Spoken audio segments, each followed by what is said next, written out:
I love it when I have a guest on my channel to discover that he had experienced a miracle. I just had that today with Sal Cordova. Sal Cordova is an engineer and a scientist. That's his past. He's worked in the aerospace industry and the defense industry. And he shared a really valuable miracle with me. So stay tuned.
So I also wanted to ask you, you mentioned, and I don't know if you're willing to share this, but you mentioned a little miracle in your own life in 2018. I don't know if you want to share that with yes, the crowd.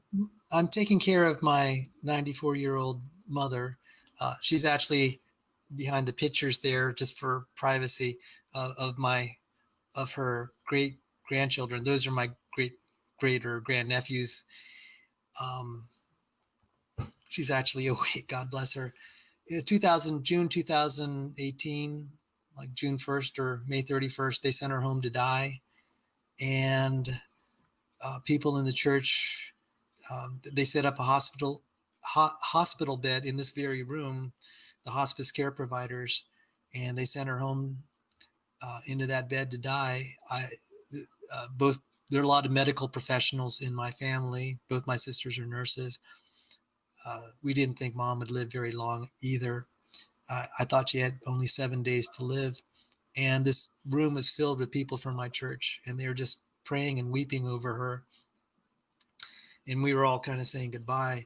Well, I told the Lord, I said, we're not here on earth forever. And I'm just not ready to say goodbye. I said, Lord, it'd mean a lot to me. I mean, that may not, I don't know that that's, I mean, when you're in distress, you just say it like it is. And that's how I felt. And she recovered. She was out of hospice care. Let me just share more details. She had a urinary tract infection that wasn't diagnosed. Normally I can totally tell all the symptoms, but this time, no fever. I didn't smell anything, and it just got worse. And she lost her ability to talk, to read, write, and walk, and she stopped wanting to eat or drink. And she couldn't, at one point, she couldn't even recognize her children. She didn't recognize my sister. She just was like wondering, who's that woman? And she was losing her. I thought she had a stroke. And there's some things you learn about medicine the hard way.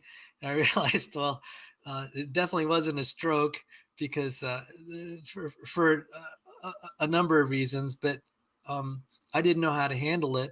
And just before I took her to the hospital, I said, Mom, I want to take you to the doctor. And she's just she's very stubborn and strong-willed and kind of crotchety. And she said, no, I'm not going. Take me to Popeyes.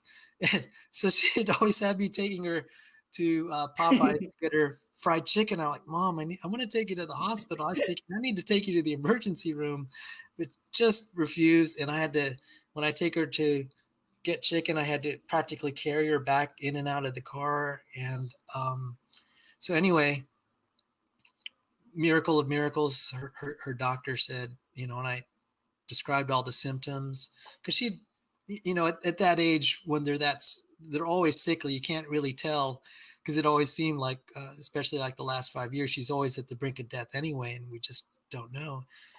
Anyway, she recovered after those prayers. She was able to walk.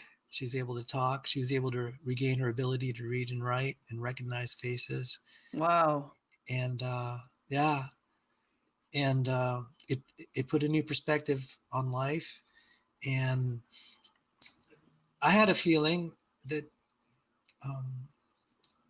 this was important for me, because this is an important time to be doing apologetics, and I just couldn't be dealing with losing my mother at this time. And so this is a real bonus. I'm probably here today because God worked that miracle and answered that prayer.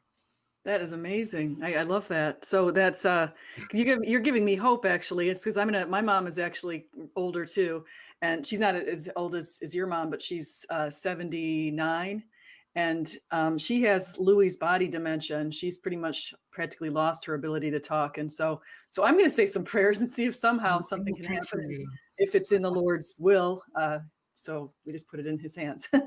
But Yes. that's beautiful story. I think that no, I'm actually glad you asked me. And you know, I'm not the evangelist type. I'm not like Ray Comfort that can just go up to people and start. But when that miracle happened, people, I mean, I used to go to a pizza store. Yes, now you know what kind of my tastes are in food. I go to Papa John's like every week whenever the local team, the Washington Nationals, win. We get half price pizza. And so I go to the pizza store and they say, "Hey, nice to see you." And they say, "How you doing?" And I said, "I just thank God my mom's alive. They sent her home to die, but people prayed and she's recovering." And that was my little witness. I said, you know, I've never gotten flack for witnessing that way. Everyone will appreciate a miracle. And I said, I'm more afraid if I don't give glory to God for what He's done in my life, if I kept it silent. So thank you for giving me the opportunity to share that with people. So whether you eat, drink, or whatever you do it all in the glory of God.